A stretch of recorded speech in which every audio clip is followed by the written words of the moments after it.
слов и справки Генеральной прокуратуры Российской Федерации, составленной тогда, в 1993 году, по итогам расследования.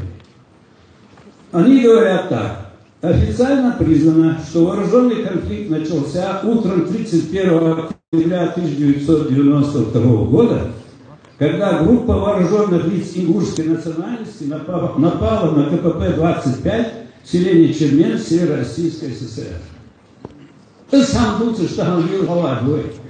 Хак выжбы. Да, далее в этой справке написано. Вместе с тем, у следствия имеются материалы, свидетельствующие о том, что в ночь на 31 октября обстрелу были подвергнуты ингушские кварталы сел Гамбелеевская и Октябрьская пригородного района. То есть следствие установило, что вооруженные действия против населения ингушского населения пригородного района начали осетинские незаконные вооруженные формирования. Какой характер носили эти события, многократно обсуждали. Я тут одну цитату из той же справки Генеральной прокуратуры приведу. Оценивая эти шаги федерального руководства, свидетель Тишков, бывший председатель Госкомнадзора Российской Федерации, заявил, это была подлинная индульгенция на проведение этнической чистки против таких же граждан, но другой ингушской национальности. Таким образом, события 1992 года являлись этнической чисткой с элементами геноцида. Мы все это прекрасно помним, мы переживаем все это, но в работе за прошедшие 26 лет, в работе по преодолению последствий всего этого, мы не добились существенных результатов. Одна из главных причин того, что мы не добились этих результатов, является бездействие органов власти Республики Ингушетия. Именно органов власти Республики Ингушетия. Поэтому те вопросы, которые сегодня планируется здесь рассмотреть, и вопросы формирования органов власти и так далее, это имеет очень большое значение. Что касается конкретного вопроса, связанного с определением территории нашей границ, нашей республики и Чеченской республики. Сегодня предполагается много докладов по этому вопросу. Я не буду сосредотачиваться конкретно, много времени этому не буду уделять. Вопрос чрезвычайно важный. Если учесть, что с 1944 года постоянно происходит уменьшение территории нашего народа, то это может привести к тому, что мы останемся без территории. Если не будет территории, не будет государственности. Если не будет государственности, исчезнет ингушский народ как таковой. Поэтому вопрос о территориях – это вопрос существования ингушского народа. Границы с Чеченской республикой были установлены в тайне от ингушского народа. В 2012 году я был членом комиссии по определению границ Чеченской республики. Собрались ученые наши, историки, присутствовали здесь в зале. Мы изучили документы, описали, подготовили справку, но у нас никто не спросил, что мы нашли, что работает в пользу ингушского народа, где были наши земли, что нам делать в конкретной ситуации. Опубликовали в интернете статью, что комиссия Республики Ингушетия по определению границ Чеченской республики закончила свою работу. Тогда я в интернете опубликовал статью, можете ее прочитать, называется она так: «Сложившиеся границы и сложившиеся традиции национального предательства». То есть без ведома народа, без ведома комиссии были подготовлены документы о передаче этих самых земель и еще добавок ныне принятые соглашения об отторжении значительной части ингушских территорий. Мы должны в этом вопросе действовать исключительно честно, порядочно, законно. Мы не должны претендовать на чужие земли. Мы не имеем морального права, мы мусульмане, но мы должны отстаивать свои интересы собственного народа в полном соответствии с шариатом, законодательством Российской Федерации и законодательством Республики Ингушетия. Для этого я предлагал и сейчас предлагаю, надо воссоздать квалифицированную комиссию нашей республики с участием людей самых разных профессий. ученых наших, поднять все документы, прежде всего установить, где была ингушская земля, где была чеченская земля, где бесспорно можно провести границу, а где можно еще подискутировать, обсуждать и согласованно установить границу. То есть действия по установлению границ между нашими республиками не должны причинять ущерб интересам ни чеченского, ни ингушского народа. Любые действия, которые будут неправильными, они принесут ущерб. Будут сохраняться несколько натянутые отношения.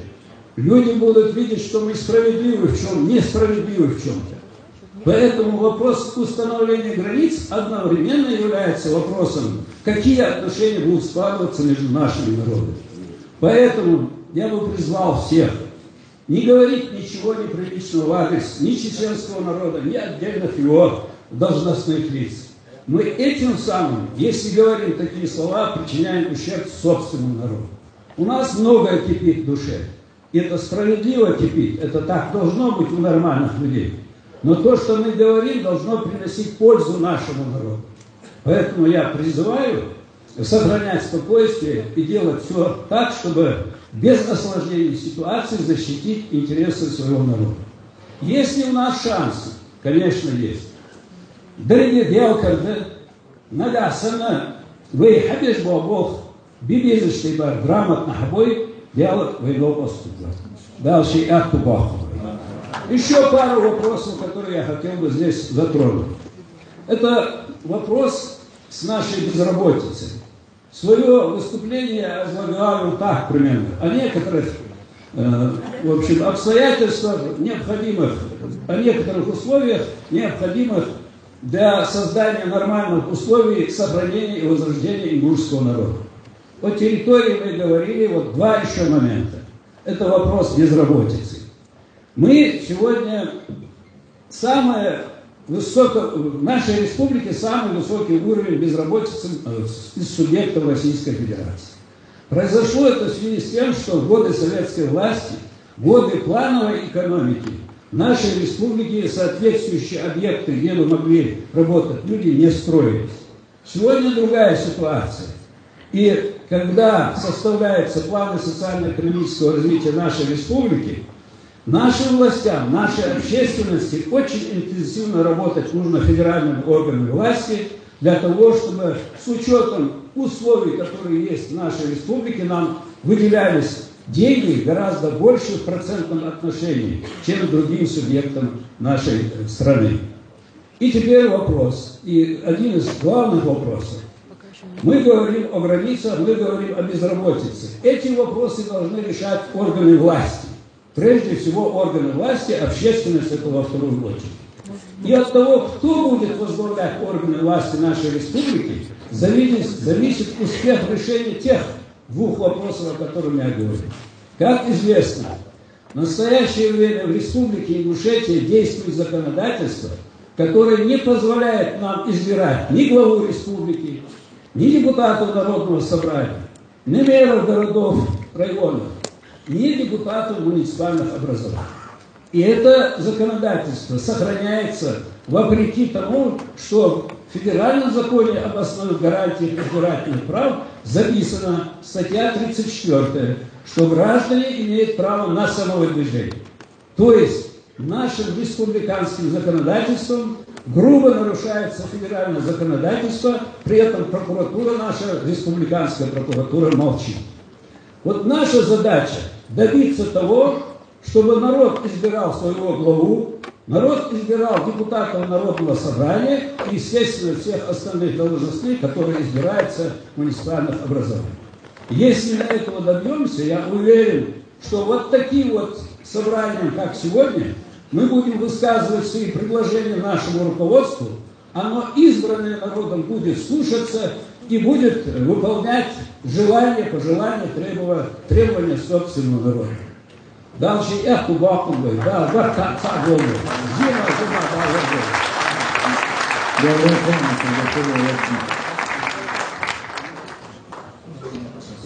Нам сообщили, что подошел Султан Гумошко, который у нас был номером 1 по программе.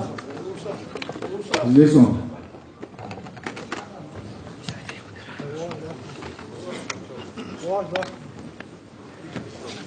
Мойша Султыгу Латвии.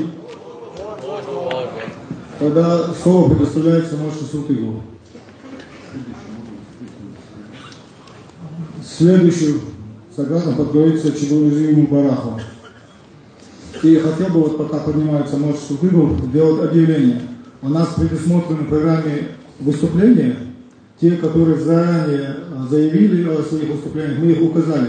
Но, само собой, и возникнут, будет желание выступить и присутствовать в зале. В таком случае просьба указать свою фамилию, имя, отчество и передать вот записку редакционной комиссии Баркинхоева Заира Цейли. Заира Ози. Заира, где Заира? Поднимите руку, чтобы все видели, кому подойти. Тогда Борзову Магомеду. Борзову Магомед, подними выше. Вот свои, кто желает выступить, подходите к Борзову Магомеду. И будет большая просьба. У нас, мы ограничены во времени. 3 вопроса, даже 4 вопроса, и поэтому желательно просьба выступать только по одному вопросу. То есть если вы выбрать один из вопросов повестки дня и выступать по одному вопросу. Баркахолчин, пожалуйста. Мочхолдук дождь. Ассаламу алейкум. Я приветствую высокое собрание от души. У меня тут все получается экспромтом, так как до конца не знал даже тематику. Поэтому все-таки в целом тон задан. Я благодарю предыдущего выступающего, Мусуа Алиевича. Мне понравилось его выступление. Человек, который сознанием дела изложил ситуацию фактическую, которая происходит. Для меня, как человек, который первый вообще-то привык выступать перед аудиторией, но и я привык так, чтобы меня слушали. И не люблю, когда кто-то делает флаг или пускает собак. Надеюсь, меня вы поняли. Российская Федерация – демократическое правовое государство.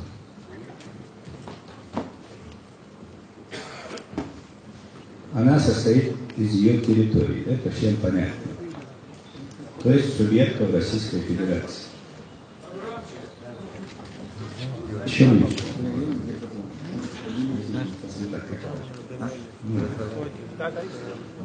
И, соответственно, во взаимоотношениях между собой и центральными органами государственной власти Российской Федерации все субъекты равнозначны. Хотя есть там спорно-дискуссионные вопросы, самое об этом долго говорят, это сейчас не актуально. Это к чему самое? Все, хотя во взаимоотношениях между собой и центральными органами власти мы все равноправны, но на деле получается, что это не совсем так. Если не вообще не так. Вопрос, который сегодня выносится на обсуждение этого высокого конгресса, я ее прочитал, принципы и механизмы. Давайте все-таки немножко я отступлю и скажу, что изначально вопрос, который прямо стоит для обсуждения, и тому дается тон, задается определенный. Необходимо определить самое, о чем мы говорим. Мы говорим об установлении границ или об их изменении. Это немножко разные подходы к решению этого вопроса. Если я правильно понял, изменены границы субъекта Российской Федерации, то есть ингушские границы с Чеченской Республикой. Статья 67 Конституции Российской Федерации прямо устанавливает в части своей 3, что границы между субъектами Российской Федерации могут быть изменены только с взаимного согласия этих субъектов. То есть основополагающий документ нашей страны нам говорит о том, что и при этом надо учитывать все федеральные конституционные законы, федеральные законы, указы президента, постановления правительства, нормативно-правовые акты, законы, принимаемые субъектами, они должны быть на основании и в соответствии основного закона государства. Если существует это нарушение в данном случае, которое мы можем и смотреть, и лицезреть, и знать сами, то эти законы, они считаются незаконными с момента их принятия. Вопрос стоит о принципах. Принцип в данном случае, он всегда один. На первой строке стоит принцип законности. Если этот принцип законности, он нарушен, соответственно, остальные принципы, мы сразу же будем говорить о справедливости. Она производна от первого, она теряет свой смысл и значение. То есть нарушен закон. Его нужно что? Восстановить. Нарушенные права, говорим, но у меня невольно возник как-то внутри даже там не нарушены права. Они просто, я бы сказал, растоптаны. Если не сказать, что вообще уничтожены.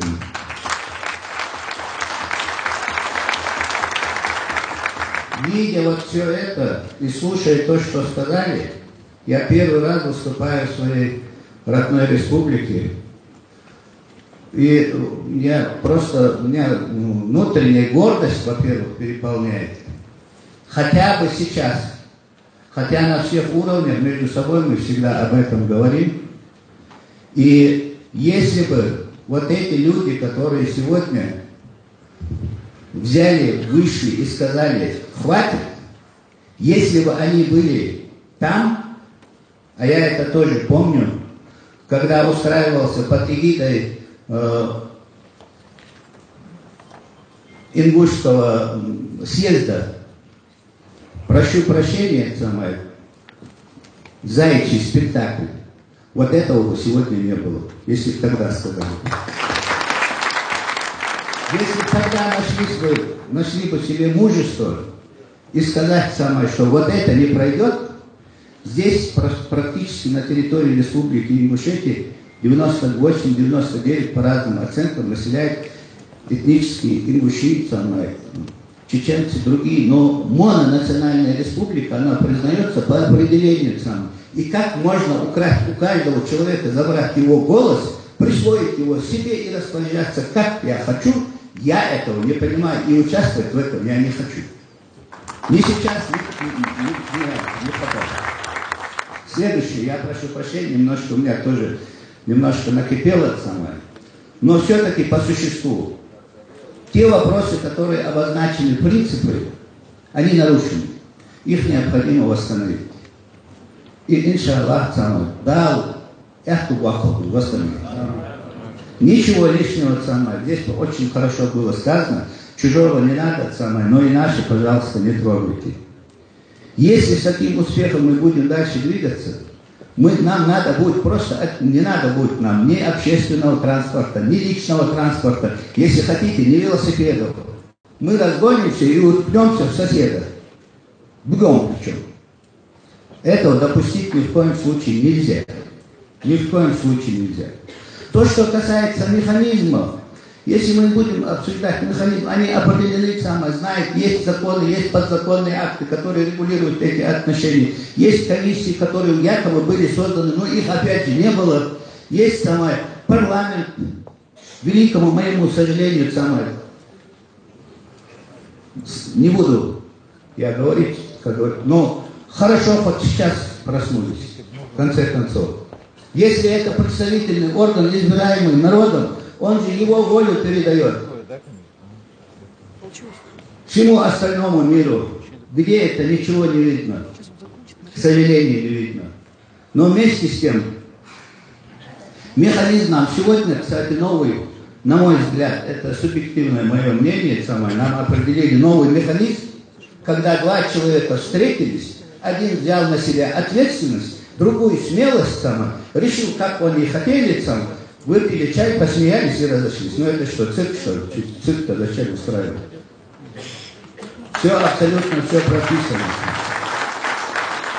Я понимаю, что здесь очень много людей, которые захотят выступить, не буду особо ваше внимание отвлекать, Но одно точно скажу, что начиная от основного закона государства и кончая внутренним регламентом, нарушено все, что можно нарушить, и это нужно восстановить, это говорить долго, но об этом это надо решать. Всем большое спасибо за внимание. Ассаламу алейкум, я Жили. Приветствую всех гостей и делегатов первого Всемирного исторического конгресса ингушского народа. Бисмилля рахман рахим. Профессор из Петербурга, доктор юридических наук Султыгов Мош уже дал небольшую общую справку и правовую оценку. Я постараюсь ее немного расширить и углубить. Согласно статье 3 Конституции Российской Федерации, носителем суверенитета и единственным источником власти Российской Федерации является народ. Именно народ осуществляет свою власть непосредственно, а также через органы государственной власти и органы местного самоуправления.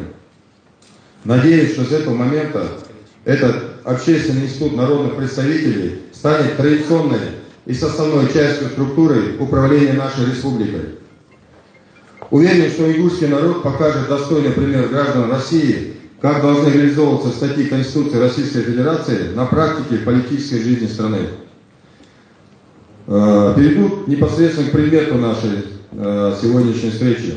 26 сентября 2018 года главы Республики Ингушетия и Чеченской Республики подписали соглашение об установлении границ между Республикой Ингушетия и Чеченской Республикой, в соответствии с которым Чеченской Республике перешла часть территории 3 муниципальных районов Ингушетии и 10 населенных пунктов в республике, общей площадью более 34 тысяч гектаров, что составляет не менее 9% территории республики.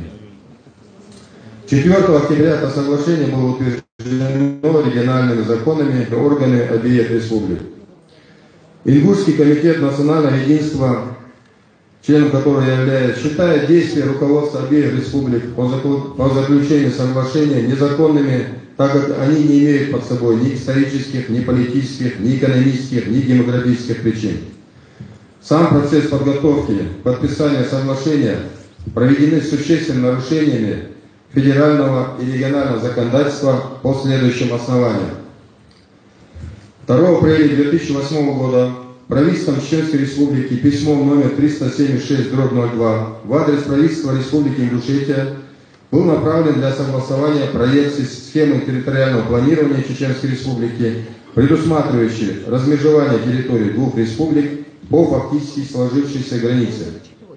Ингушская сторона приняла данное предложение, и правительство Республики Ингушетия согласовало эту схему.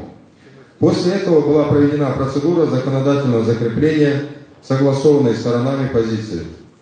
14 июня 2008 года парламентом Чеченской Республики принят закон номер 40 РЗ об образовании муниципального образования Ачуй-Мактанский район и муниципальных образований, входящих в ее состав, установление границ, наделение соответствующим статусом муниципального района и сельского поселения. Этим законом границы Ачуй-Мактанского района Чеченской Республики определены, исходя из согласованной схемы по сложившейся границе, проходивших с советских времен между Ачуй-Мактанским районом и Сунжским районом. Территория Сунжского района Республики Ингушетия по правую сторону реки Фахтанга, далее по тексту отторгаемых соглашений земли, которые впоследствии по соглашению от 26.09.18 года указано как чеченская территория, в этот закон чеченская сторона не включала в 2008 году. Чеченская сторона не заявляла на нее никаких претензий и самостоятельно определила границы своего муниципального района, граничащего с Республикой Ингушетия. 13 февраля 2009 года принят закон Чеченской Республики номер 6 РЗ, устанавливающий границы Сунжского района Чеченской Республики в составе населенных пунктов Серноводская, Рясиновская с учетом фактически сложившихся границ. Только после этого, от 23 февраля, через 10 дней, Республика Ингушетия региональным законом 5 РЗ определила границы Сунжского района. Через 10 лет после того, как чеченская сторона эту границу установила. Эти границы установлены, исходя из границ, закрепленных в вышеуказанных законах Чеченской Республики, и фактически воспроизводят их. Таким образом, указанными законодательными актами по инициативе Чеченской Республики фактически и юридически разграничены территории Сунжского и Акшой-Мартановского районов бывшей ЧСР на основе фактически сложившейся границы. 3 октября 2009 года подписано распоряжение председателя правительства Российской Федерации Владимира Владимировича Путина, в соответствии с которым 29 300 гектаров земель лесного фонда, включая отторгаемые соглашением земли, переданы в бессрочное постоянное пользование государственному природному заповеднику Эрзиль, учрежденному постановлением правительства Российской Федерации от 2000 года в Республике Ингушетия. Проведен кадастровый учет земельных участков, и они были включены в состав Республики Ингушетия. Чеченская сторона это не опротестовала в 2009 году. Однако в дальнейшем отношения изменились между двумя республиками. Мы с вами прекрасно помним, так как поссорились руководители нашей республики. 12.10.2012 года постановлением правительства Республики Ингушетия номер 341 утверждена согласованная с Минрегионом России схема территориального планирования Республики Ингушетия. То есть федеральная власть тоже утвердила эту схему. Никаких претензий не было и со стороны федеральной власти. Как и ранее утвержденная схема территориального планирования Чеченской Республики, она утверждена с учетом фактически сложившейся границы и закрепляла ныне отторгаемые соглашением земли в составе Республики Ингушетия. Чеченская сторона и федеральная сторона в 2009-2012 году никаких претензий к Республике Ингушетия не имела. 6.11.2012 года парламентом Чеченской Республики в нарушение разработанной ими и согласованной в 2008 году схеме территориального планирования, а также законов обеих республик, в одностороннем порядке принят закон 29 РЗ о внесении изменений в закон Чеченской Республики об образовании муниципального образования Сунжский район и муниципальных образований, входящих в состав, установления границ, наделения соответствующим статусом муниципального района и сельского поселения, в котором без какого-либо законного основания в состав Сунжского района Чеченской Республики были включены 7 муниципальных образований Республики Ингушетия. Этот закон грубо нарушил пункт 3 статьи 67 Конституции Российской Федерации, который гласит, что границы между субъектами Российской Федерации могут быть изменены с их взаимного согласия, а также ряд федеральных и региональных законов.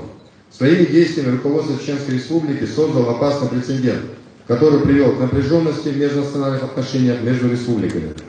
Понимая это, закон был обнародован лишь в 2013 году, когда ситуация улеглась и общественность решила, что информация о принятии закона была недостоверной.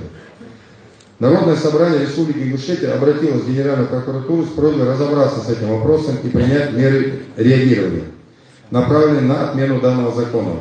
Однако Генеральная прокуратура самоустранила от решения этого вопроса, не выявив в этом нарушения и позволив заложить эту мину замедленного действия между двумя субъектами, которая 26 сентября взорвалась, эта мина. Но даже тогда, когда парламент Чеченской Республики незаконно включил в состав Чечни почти 50% территории Ингушетии, указанный закон не касался границ между Акшай-Мартановским районом Чеченской Республики и Сунжским районом Республики Ингушетия, и оспариваемая ныне территория не была включена в этот закон, даже тогда. То есть на тот момент, когда руководство Чеченской Республики уже предприняло незаконные действия по отторжению ингушских земель, они не ставили этого вопроса, прекрасно понимая, что не имеют прав на отторгаемые соглашения в земли, не претендовали на эти территории, которые в настоящее время вдруг стали спорными. 20 апреля 2013 года съезд ингушского народа под председательством Евкурова Юнусбека Баматгиреевича предложил руководству Республики Ингушетия и Чеченской Республики приемлемый вариант, отвечающий объективной реальности текущего времени. Это сохранение межевых линий в описании ныне существующих в приграничной зоне муниципальных образований. Юнусбек Баматгиреевич сам в 2013 году подписал эту резолюцию.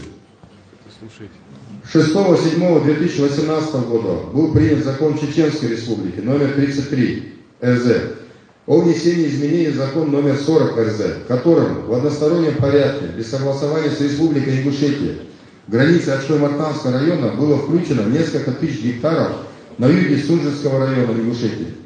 Это июнь 2018 года, то есть за несколько месяцев до событий, участником которых мы с вами являемся. 18 сентября был подписан указ президента Российской Федерации 528 о передаче в собственность Чеченской Республики, находящейся в федеральной собственности, акций открытого акционерного общества Чечен-Нефтетинпром. Ранее компания контролировалась ПАО «Роснефтью», имеющей лицензию на разработку Бадмутско-Датырского месторождения, значительная часть которого находится как раз на вышеуказанных землях Сунжинского района Республики Ингушетия. Средства массовой информации небезосновательно увязали эти события в одну цепочку. 4 октября 2018 года Народное собрание Республики Ингушетия утвердило законом соглашение. Однако 3 октября Народное собрание Республики Ингушетия поступил отрицательный отзыв Конституционного суда Республики Ингушетия на данный законопроект, в котором позиция судей была консолидирована. Они однозначно сказали, что Народное собрание не имеет права 4 октября рассматривать этот закон, так как этот законопроект подготовлен с значительными нарушениями законодательства, как федерального, так и регионального. Тем не менее, депутаты, по крайней мере официально, этот закон утвердили. Согласно протоколу счетной комиссии, было объявлено, что якобы за принятие закона проголосовали 17 депутатов из 24 присутствующих на заседании. 17 – это как раз та минимальная цифра, которая нужна была для того, чтобы принять этот закон. Ряд депутатов сразу объявили о фальсификации подсчета голосов, а также многочисленных нарушениях в ходе самого голосования. Было проведено тайное голосование. В процессе одного голосования сразу в 3 чтениях был этот закон принят, что является грубейшим нарушением регламента принятия аналогичного закона. Кроме этого, глава республики Евкуров Юнусбек и председатель правительства республики Евлоев Зелимхан находились в кабинете подсчета голосов и оказывали давление на членов комиссии. Кроме этого, протокол подсчета голосов не был утвержден протоколом Народного собрания. 13 депутатов подписали заявление о том, что они голосовали против принятия закона. Еще 2 заявили об этом в своих выступлениях. 5 октября ряд депутатов Народного собрания обратились в Следственное управление Следственного комитета по Республике Ингушетия, прокуратуру Республики Ингушетия с заявлениями о фальсификации голосования и подлоге документов, а также направили заявление в Следственный комитет Российской Федерации и Генеральную прокуратуру Российской Федерации. Сейчас эти заявления рассматривают в Следственном управлении по Северо-Кавказскому федеральному округу. 15 октября полномочный представитель президента Российской Федерации в Северо-Кавказском федеральном округе Матовников и начальник управления внутренней политики администрации президента Российской Федерации Ярин в присутствии 8 членов делегации от митингующих признали факт нарушения законодательства Российской Федерации, совершенный при заключении соглашения. Однако сообщили, что отменять закон никто не будет, он вступил в законную силу, а оргкомитет может обратиться в судебные инстанции. Согласно пункту 3 статьи 67 Конституции Российской Федерации, границы между субъектами Российской Федерации могут быть изменены с их взаимного согласия. Должностные лица Республики Ингушетия утверждают, что вышеуказанная норма не имеет отношения к подписанному соглашению, так как стороны соглашения границы не изменяли, а устанавливали границы.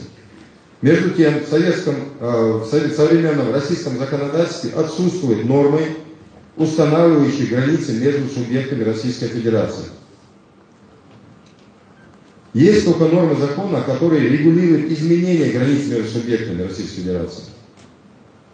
Кроме этого, границы между Республикой Ингушетия и Чеченской Республикой были установлены в феврале 2009 года и утверждены президентами Республики Ингушетия Евкуровым и президентом Чеченской Республики Кадыровым. Соответственно, раз речь идет об изменении границ, то согласно подпункту А части 1 статьи 102 Конституции Российской Федерации, данное соглашение должно быть утверждено Советом Федерации на основании следующих документов. Первое. Соглашение об изменении границ, подписанное главным субъектом и утвержденное парламентом субъектов. Второе.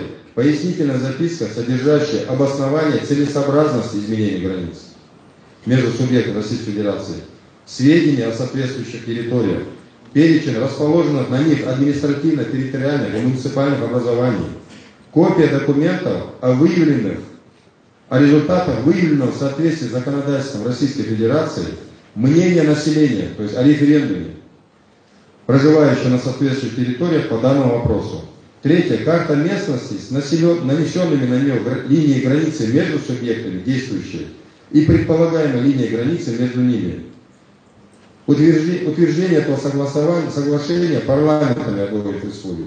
Вместе с тем, учет мнений населения властью не проводился, он не мог быть проведен. Не принимал закон о порядке учета мнений населения по вопросам республиканского масштаба. Принятый в 2017 году закон от 29-17 года номер 70 РЗ затрагивает иную сферу, учет мнения по межмуниципальным вопросам, в то время как рассматриваемый вопрос касается межрегионального уровня. То есть у нас даже нет закона такого, по состоянию которого мы могли бы референдум провести, не говоря уже о самом референдуме. Также непонятно, как могут официальные должностные лица Российской Федерации ссылаться на соглашение от 29.03.1994 года, подписанное президентом Дудаевым и президентом Республики Ингушетия Аушевым Русланом Султановичем, так как федеральные власти официально заявили, что не признают легитимность Чеченской Республики Ичкерия. Соответственно, все документы, которые были этим государственным образованием изданы, они являются недействительными, и их нельзя рассматривать и даже обсуждать. Это все незаконно. Соглашение, тем не менее, даже если мы обратимся к тексту этого документа, который подписали Дудаев и Аушев, предусматривает, что стороны договорились только об образовании государственных комиссий по пересмотру государственной границы еще, имейте в виду, государственной границы между Чеченской Республикой Ичкерия и Республикой Ингушетия, взяв за основу переговоров границу 1934 года, существовавшую на момент объединения Чеченской автономной области и Чеченской автономной области в единую Чечено-Ингушскую автономную область. С учетом реальной демографической ситуации, экономической целесообразности, политической необходимости, продиктованной образованием двух государств. То есть были еще ссылки на некоторые условия, то есть там были еще заложены вопросы, которые стороны могли обсуждать. То есть даже если граница была по 1934 году, все равно и чеченская сторона, и ингушская допускала, что могут быть изменения с учетом вот этих всех факторов, которые я перечислил.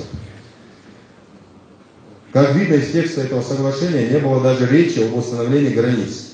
А оно касалось лишь создания соответствующих комиссий.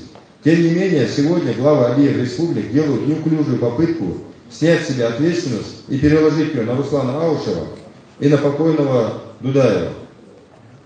В соответствии с пунктом 2 статьи 131 Конституции Российской Федерации, изменение границ территорий, в которых осуществляется местное самоуправление, допускается только с учетом мнения населения соответствующей территории. Региональная власть грубейшим образом нарушает законодательство Российской Федерации касательно разграничения полномочий между региональной и муниципальной властью. В частности, изменение границ между Республикой Ингушетия и Чеченской Республикой привело к тому, что часть территории, принадлежащая таким муниципальным образованиям, как Малгобекский район, Сунжский район и даже Джайрахский район, переданы под юрисдикцию соседнего субъекта. При этом отсутствуют нормативные акты, соответствующих муниципальных образований, регулирующих передачу этих земель. Хотя территория сельского поселения – это не только место проживания людей, но и прилегающая местность, в том числе земли общего пользования, рекреационные зоны, земли, необходимые для развития поселения, и другие земли в границах муниципального образования. Закон Республики Ингушетия номер 31 РЗ. Сегодня нам известно, что региональная власть самостоятельно изменила территорию 3 муниципальных районов и 10 городских и сельских поселений, игнорируя мнение людей и нормы закона. Сторонники Ингушского комитета национального единства в период с 20 октября по 29 октября участвовали более чем 30 сходов жителей муниципальных образований. Все эти мероприятия закончились тем, что все жители без исключения категорически осудили и отвергли соглашение. Протоколы соответствующих сходов имеются в распоряжении комитета.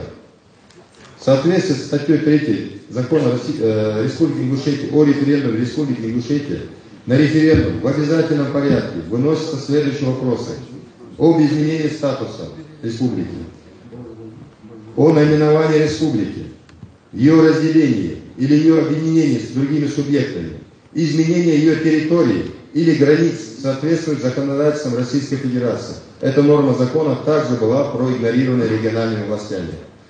Несмотря на то, что изменение границ существенно сужает территорию государственного природного заповедника Эрзинь, создано на основании постановления правительства Российской Федерации, соглашение не было согласовано с правительством Российской Федерации, чем были нарушены нормы федеральных законов номер 16 номер 7, постановление правительства Российской Федерации номер 833 о создании туристического кластера на Северо-Кавказском федеральном округе, постановление номер 1195 об особых экономических зонах Северо-Кавказского федерального округа и ряд десятков ведомственных и межведомственных нормативно-правовых актов.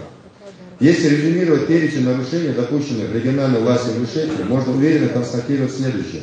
Данное соглашение подготовлено и подписано с грубейшими нарушениями процессуальных и материальных норм законодательства Российской Федерации. Изменение границ и территории региона возможно исключительно с соблюдением определенного порядка и последовательности действий, связанных с последовательным принятием нормативных актов, установленных федеральным и региональным законодательством. Проведение процедуры изменения границ без установленного учета мнения населения, проживающего на затронутых территориях, является неконституционным и подлежит обжалованию, в том числе в судебном порядке. Соглашение является одной из форм договора. В соответствии с законодательством Российской Федерации ничтожным является любой договор, не соответствующий требованиям закона, если из этого закона не следует, что такой договор является оспоримым. Ничтожность договора означает, что он не порождает правовых последствий в силу их противоречия закону. В соответствии с законодательством Российской Федерации такие последствия выражаются в возврате сторонами всеми полученного по договору, двухсторонняя реституция. Соответственно, рано или поздно Чеченской Республике придется вернуть все незаконно полученные земли и имущество, принадлежащее народу Ингушетии. Дальнейшие действия региональной власти Ингушетии, реализацию положений соглашения только усугубляют социальную напряженность республики между населением и властью и могут привести к непредсказуемым последствиям. Кроме этого, соглашение подписано на основании административной карты СССР 1934 года, является опасным прецедентом для субъектов Северо-Кавказского федерального округа и может вызвать эффект домино, инициировать целый ряд территориальных конфликтов между ингушами и осетинами, между осетинами и кабардинцами, между кабардинцами и балкарцами, между казаками с одной стороны, чеченцами, осетинами, дагестанцами с другой стороны. Я уже не говорю о том, что территориальный конфликт закладывает мину под будущее обоих народов. И если раньше ингуши имели территориальный конфликт только с осетинской стороной, то теперь, благодаря мудрости нашего руководства, мы имеем конфликт еще и с братским чеченским народом. Республика Ингушетия является самым маленьким субъектом Российской Федерации. Ее территория в разы меньше любой республики Северного Кавказа. При этом показатели рождаемости республики самые высокие по сравнению с остальными субъектами Российской Федерации. При средней плотности населения в стране более 8 человек на квадратный километр, в Ингушетии плотность населения составляет более 134 человек на квадратный километр. Это самая высокая плотность населения в стране после городов Москва, Санкт-Петербург, Севастополь и Московская область. В этих условиях сознательно уменьшать территорию республики более чем на 340 квадратных километров, что составляет 9% от ее территории, это преступление против будущего ингушского народа.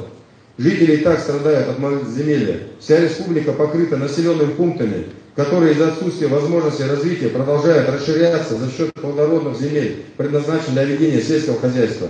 При этом власть ограничивает расселение людей в горных районах республики, превратив их в особо охраняемые территории со специальными режимами.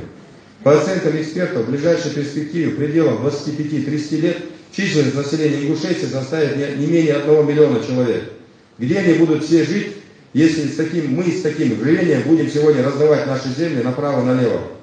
Уменьшение территории республики неизбежно приведет к падению экономических показателей, в том числе к снижению внутреннего регионального продукта, к сокращению числа крестьянско-фермерских хозяйств и объектов малого и среднего предпринимательства, к сокращению активной экономической деятельности населения, к снижению уровня доходов населения. Все эти вопросы не могут не беспокоить думающих и ответственных граждан, переживающих за будущее республики, своего народа и своих детей. Надеюсь, что участники Конгресса трезво оценят все негативные последствия, вызванные передачей земель всю серьезность проблем, нависших над нашей республикой, и примут взвешенные и правильные решения касательно ее перспективного развития и ее будущего. Аллаху Акбар.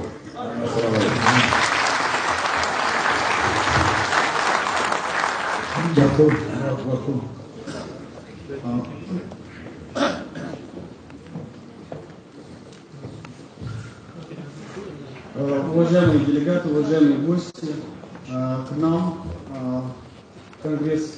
Всемирный конгресс ингушского народа поступили приветственные обращения от Конгресса карачаевского народа, от обращения вайнахов, мухаджиров из Турции и приветственное слово ингушской диаспоры в Швеции. Я несколько зачитаю.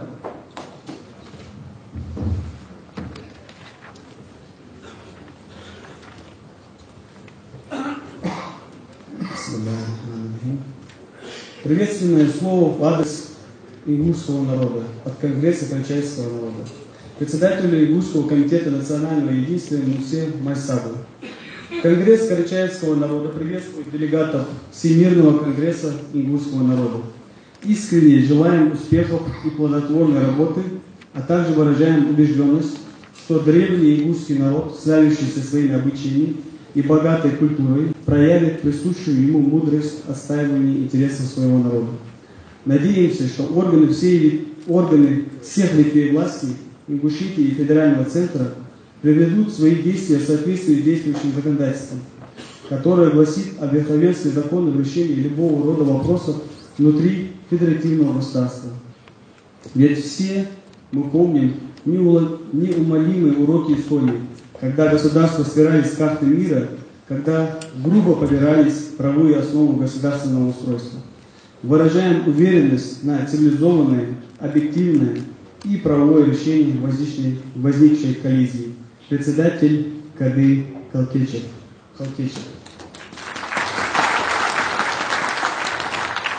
Следующее обращение поступило от вайнахов мухаджиров из Турции. Под данным обращением подписалось более 60 человек. Ассаламу алейкум, уважаемые соотечественники нашей Родины Деймохта.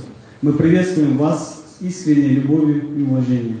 Мы уверены, что в эти чувствительные дни те силы, подвергающие нас на протяжении веков войнам и репрессиям и не могут с нами справиться, очередной раз устроили козни, против которых на передовых стоят мудрые старейшины с опытом прошлого, а также смелые, умные, молодые братья и сестры, готовые еще раз доказать несостоятельность разыгранных планов.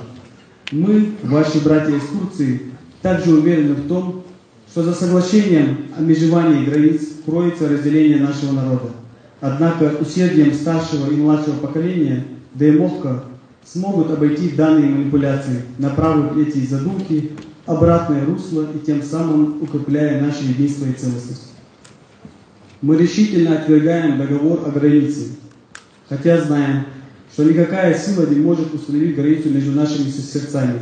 И в связи с этим выражаем вам свою солидарность и поддержку на пути успеха в вашей праведной, сильной и верной борьбе за справедливость. Да поможет вам Аллах. Да Аллах убахтуши.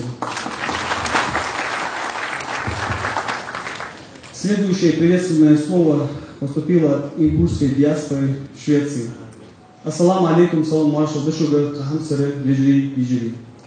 Поистине хвала принадлежит Аллаху. Его мы восхваляем, просим о помощи и прощении. Мы свидетельствуем, что нет божества, кроме Аллаха, у которого нет сотоварища, и свидетельствуем, что Мухаммад его раб и посланник. Мы, представители ингушской диаспоры в Швеции, хотим выразить категорическое несогласие с подписанным 26 сентября соглашением между главами Республики Ингушетия и Чешской Республики об установлении границы между Республикой Ингушетия и Чешской Республикой, согласно которому значительная часть горной Ингушетии переходит под юрисдикцию Чеченской Республики. Мы считаем, что это закулисное соглашение может иметь негативные последствия для наших взаимоотношений в будущем. События последнего месяца являются доказательством этому. В сложившейся ситуации мы обращаемся с просьбой созвать комиссию из представителей обоих народов с привлечением экспертов и авторитетных общественных и религиозных деятелей, которые сумеют решить данный вопрос, используя свои знания и опыт или найти компромиссное решение о погребении границы между республиками в соответствии с правилами исламского судопроизводства, следуя словам Всевышнего Аллаха, который в Священном Коране говорит: «О те, которые уверовали, повинуйтесь Аллаху, повинуйтесь посланнику и обладающим влиянием среди вас. Если же вы станете припираться о чем-нибудь, то обратитесь с этим к Аллаху и посланнику, если вы веруете в Аллаха и последний день. Так будет лучше и прекраснее по значению». Сура «Женщины», аят 59. Уверены, что, как мусульмане, мы непременно придем к решению, которое устроит обе стороны. Далее мы обращаемся ко всем ингушам и чеченцам вне зависимости от возраста, пола и имущественного положения. Остерегаться неосторожным высказыванием на адрес друг друга. Ведь посланник Аллаха, да благословит его Аллах приветствует, сказал: «Пусть тот, кто верует в Аллаха и в последний день, говорит благо или молчит. И пусть тот, кто верит в Аллаха и в последний день, оказывает уважение своему соседу. И пусть тот, кто верует в Аллаха и в последний день, хорошо принимает своего гостя». Понимаем, что вопрос земли очень важен для войнахов, и многие из нас сейчас говорят и действуют на эмоциях. Нам, как никогда, необходимо в эти дни проявлять войнахское уважение и мусульманское терпение, чтобы не оставить для наших потомков клубок нерешенных вопросов и неприязни друг к другу. Просим предпринимать достойные для мусульманина шаги для нахождения компромисса в данном вопросе. Ведь, как подчеркивал пророк Мухаммад, да благословит его Аллах приветствует, мусульманин — это тот, от языка и руки которого мусульмане не страдают.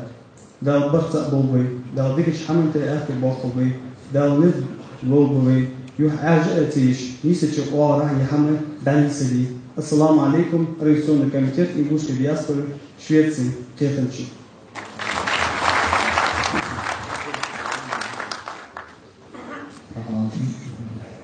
По программе следующей у нас должен был выступить Аслан Кадзоев. К сожалению, он опаздывает.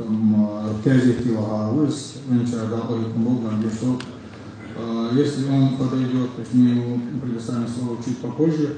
Хотел бы предоставить слово паре Порчиевой. Пара Розаковна Порчиева, доктор философии, профессор университета Сорбонны. Тема доклада о некоторых проблемах ингушской диаспоры.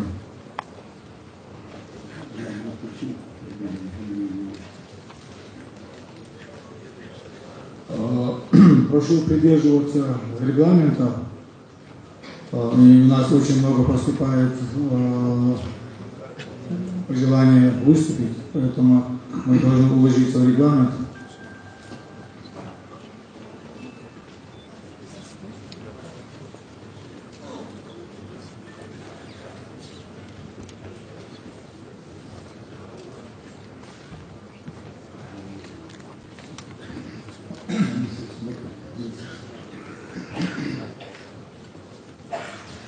Во-первых, разрешите мне, так как именно эту тему мне предложили сегодня немножко осветить, поздравить наш конгресс от имени ингушской диаспоры во Франции.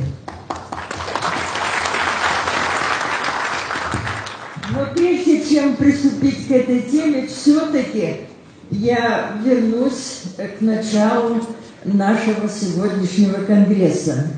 Вчера я была на совете тейпов. И когда стал вопрос выбирать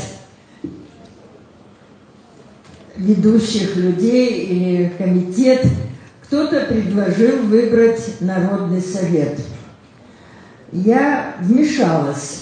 Я объясню, почему я себе это позволила. Говорю, народный – это значит все народные. А если мы сегодня народ, завтра на конгрессе кто у нас будет? И старейшины, которые там были, мудро все-таки даже к моему женскому замечанию прислушались и назвали этот комитет не Народным советом, а просто комиссией, которая будет участвовать в решении многих вопросов, переговоров, как испокон веков было принято в нашем народе. И они этот вопрос решили. Во-вторых, они тут же выступили и сказали: вы неправильно поняли, мы прекрасно понимаем. Теперь другой аспект проблемы. Я неоднократно выступаю на митингах именно из своего горького опыта нашего 92-го года отсутствия национального согласия. Одним из предложений, которые я предложила, было следующим. Ни один документ официальный, касающийся проблемы ингушского народа, не должен выходить из отдельных личностей или всяких там обществ. Я предложила всем общественным организациям представить в этот орган свои кандидатуры и из всех организаций сформировать Национальный комитет единства. А сегодня я все-таки с горечью замечаю, повторяется опыт оргкомитета Грозного, оргкомитета Назрани. 5 месяцев государство новое, без главы, пока делили портфели. Поэтому я еще раз прошу, с высоты, так сказать, может быть, я последний раз выступаю перед народом. Я немножко когда-то недоучила, может быть, все, что говорит наша святая религия. Но там есть одно хорошее. Если двое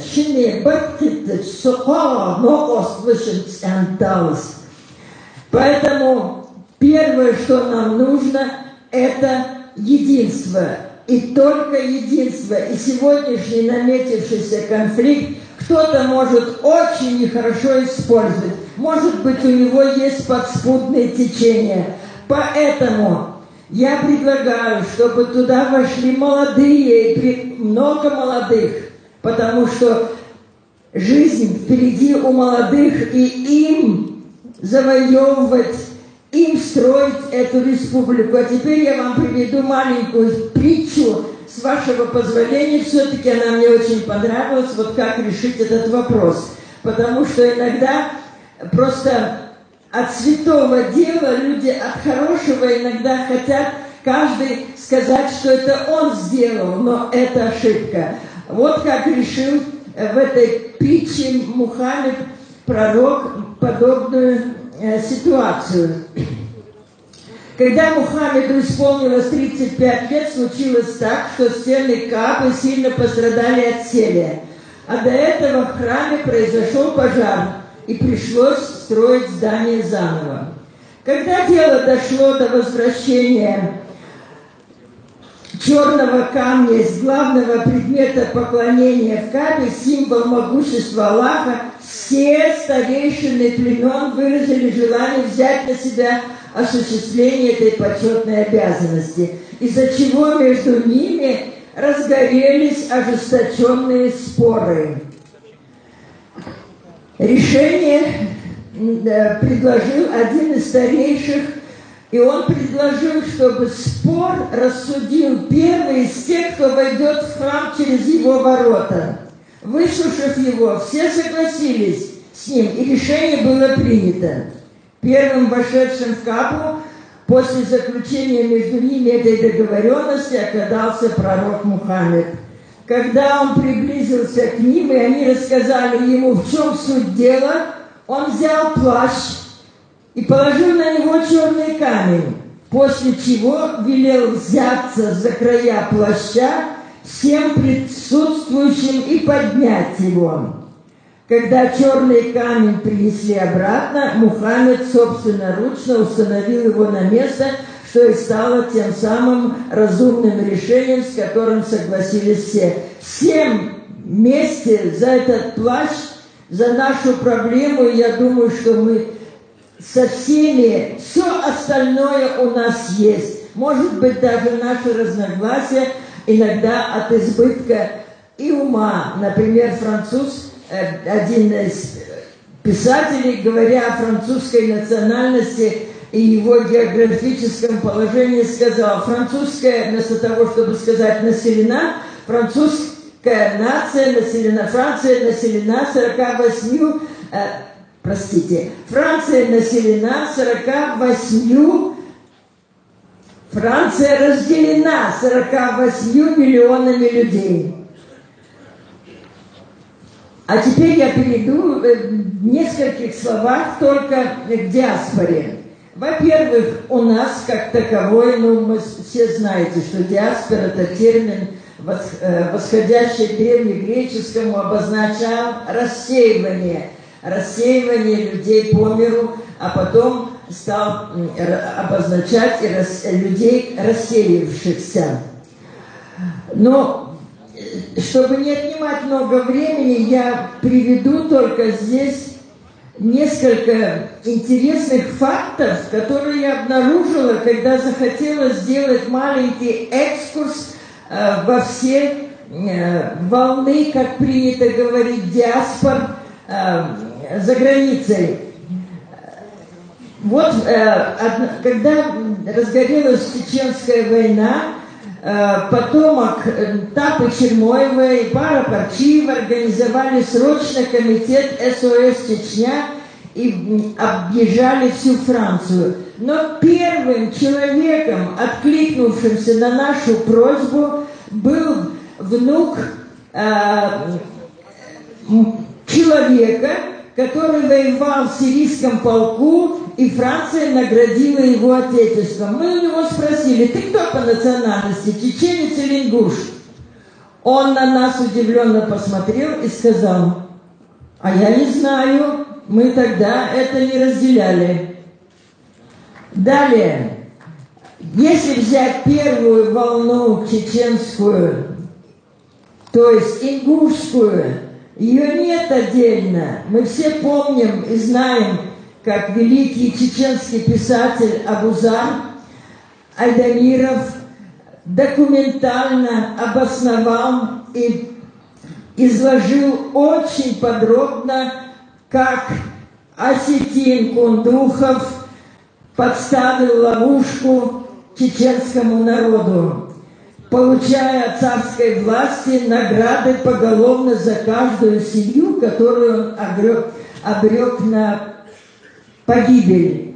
Не менее талантливый ингушский писатель Идрис Базоркин в всем известном романе «Исмы веков» того же Кундухова нам написал в том же образе, каким он являлся Айдамирову. Далее, вторая волна – это, которая сейчас называется как таковой. Я пропускаю руководителей Первой Горской Республики, они были едины. И вот теперь вторая, а по счету третья волна. Это волна, и опять же, 92-й год ингуши и Чеченская война, и это же, опять-таки, безусловно, творчество наших соседей. Поэтому я вот предлагаю все проблемы в дальнейшем, хотя говорили не трогать пригородный район, решать только в комплексе 3 государств с участием других, России и за рубежа, но Чечни, Ингушетии и Осетии. Другого решения наших истинных границ быть не может. И в заключение я позволю вам зачитать, на мой взгляд, очень честное и хорошее письмо профессора Сорбонны, завкафедры функциональной лингвистики Франсуазы Герна, которой мы долго сотрудничали понемножку, даже книжку выпустили, представляя чеченские и ингушские языки вместе. И она вот сейчас, узнав, что у нас происходит, написала нам, Конгрессу, такое письмо. Французы, оно маленькое, я зачитаю и закончу. Французы, которые узнали благодаря статье, опубликованной в газете «Le Monde» от 24 декабря 2018 года о том, что вы стали жертвой чудовищного хищения, потрясены этим известием. Голосом моего друга Пара Парчива я хотела бы в этом коротком послании выразить вам свою искреннюю поддержку. В очередной раз принципы демократии были нарушены. Ингушский народ должен был выразить свое мнение. И для решения настолько серьезного вопроса мы даже не можем представить, как можно было решить без референдума. Как можно допустить, что президент республики так самовольно мог распоряжаться древними землями, которые являются культурным и историческим достоянием народа. Лишив Ингушетию земель, исторических памятников в горах Ингушетии, таким образом лишая ингушей своих корней. Вы, ингушский народ, абсолютно правы, решительно заявляя на весь мир о вашей воле сохранить свою территориальную и культурную и национальную целостность. Вы правы в том, что протестуете мирно, достойно, но свирепо против этого позорного решения. Подобные действия, которые являются мошенничеством и лишают целый народ своих прав, своей истории, своей идентичности, необходимо строго судить и судить, строго осудить и судить. Мои друзья ингуши, пусть издалека, но я оказываю вам поддержку всей душой и буду поддерживать ваше дело, распространяя информацию об этом вокруг себя. Держитесь, друзья, сохраняйте надежду, вы прекрасный пример мужества, ваш искренний друг Франсуаза Геран.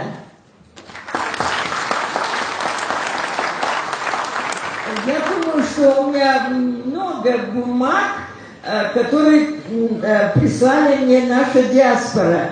Но я не могу не удержаться все-таки с одним комментарием. Студенческое письмо. Тут группа студентов нам пишут: дорогие уважаемые наши соотечественники, наблюдая за происходящими сегодня событиями, связанными с передачей ингушских земель Сунжинского района в пользу Чечни, мы испытываем двоякое чувство. С одной стороны негодование, с другой гордость. Негодование за то, как поступило с нами наше правительство, которое призвано защищать интересы своего народа, и гордость за то, как ингуши повели себя в этой ситуации. Они с честью и достоинством, свойственным подлинным ингушам, отреагировали на подписание соглашения о границе с братской Чечней. Несмотря на то, что мы сейчас далеко от Родины, всегда помним, кто мы и откуда родом.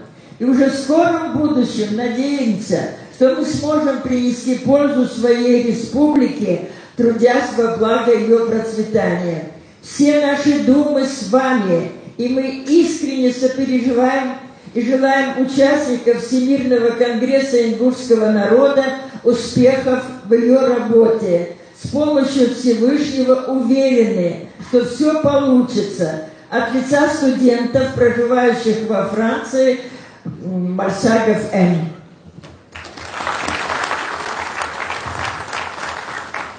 Но есть интересные, я не знаю, читать, потому что они все, значит, тип 1 протестуют все, протестуют, негодуют, гордятся и призывают старейшин, тейпов, молодежь сосредоточиться вместе и решать проблему с помощью Аллаха.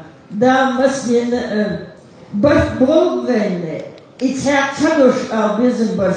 это две фразы, но это наш соотечественник. Я вам все-таки эту историю расскажу. Когда я приехала, меня родственник Жабагиева попросил позвонить родственникам во Франции. Ответила мне в городе По его дочь. И она объяснила, что она узнала, что я филолог, и у меня были героические песни, записанные французским академиком под диктовкой Жабагиева. Так вот, она мне объяснила такую ситуацию. Он, говорит, ходил записывать эти песни, неделю отработав грузчиком на станции, на вокзале. И ему неудобно было сказать, даже допустить мысль, что у него нет денег на метро. А записывающий академик, видимо, не мог представить, что у него такая ситуация. К чему я это привела? Да, лорд Олдвей, не Качкаман, Дозла, Руска, Динит Молдович Хамат, наши, он в этой ситуации, в такой ситуации сохранял наше интеллектуальное наследие. И нам нужно в первую очередь все-таки победить вот это нравственное, а потом уже материальное. Оно идет вместе, но я его завещание вам передала в такой форме. Баркут Алчан. Спасибо. Хотел бы поблагодарить всех, кто не смог принять участие в нашем конгрессе и направил приветственные слова в наш адрес. У нас по регламенту наступило время обеденного намаза и обеда, и мы прерываемся до 13 часов 45 минут. При выходе из зала с правой стороны есть так называемый мраморный зал. Он разделен на две части. В первой части там место для намаза, и второй части место для вот такого легкого обеда. И у нас здесь в зале помещение, есть еще одно помещение для намаза. К сожалению, на всех места не хватит, поэтому придется нам развиваться на маленькие джаматы и таким образом совершить намаз несколько раз. Прошу без опоздания 13:45 быть на своих местах в зале. Баркут.